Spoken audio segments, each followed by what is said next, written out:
Hey guys, what's going on? It's Andrew from AR Media. In today's video, I want to go over 4K streaming versus 4K Blu-ray. Now, I have a lot of people saying to me that they've watched the latest show in 4K on Netflix, and really there's a big difference between 4K Blu-ray and 4K streaming. So let's talk about it.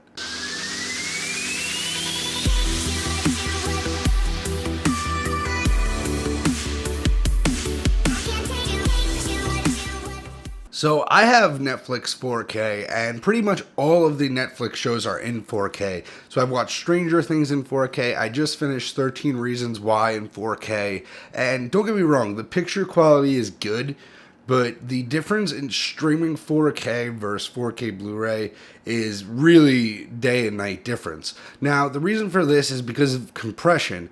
Now, when you're streaming, they're going to compress the file because a 4K Blu-ray could get up to 100 gigabytes in file size. So they're going to compress that a lot. So the image you're getting is 4K, but it's streamed over the network. So it's not going to be lossless without compression like a 4K Blu-ray will be. Also, on these 4K Netflix shows, a lot of them are just 2K upscales. As you can tell, Netflix is really just pushing as much 4K content as possible.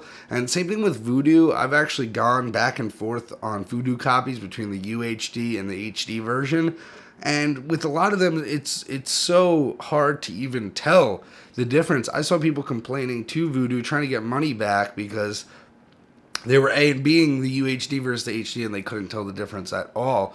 Now, don't get me wrong, some of these Netflix shows look really good. That Adam Sandler, both Adam Sandler movies on there have HDR, which you can tell the vibrancy, but comparing it to a 4K Blu-ray disc, the detail on the disc blows out of the water. The HDR and the vibrancy of the colors is something that really can't be translated yet over streaming.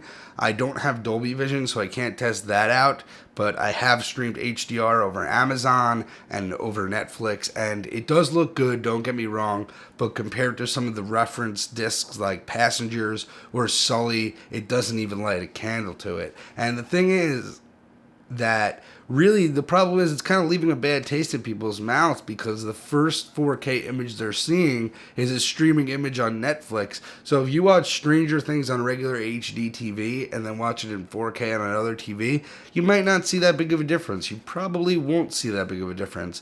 And I feel like a lot of people are making their judgments for getting into 4K Blu-ray based on that, and you can, because even Vudu HD copies compared to regular Blu-ray, Blu-ray always looks better. It looks way better when you're reading it directly off of a disc, without compression, without streaming it over the internet. It just looks better. So the reason I wanted to make this video is just to clear it up that the 4K streams you're watching and the 4K YouTube videos you're watching are not the same experience as a 4K Blu-ray with HDR applied on a nice, well-lit TV. There really is no substitute for that. Anyway, guys, I hope you found today's video helpful. If you did, please throw me a thumbs up and please subscribe down below for more content in the future. Have a good day, guys.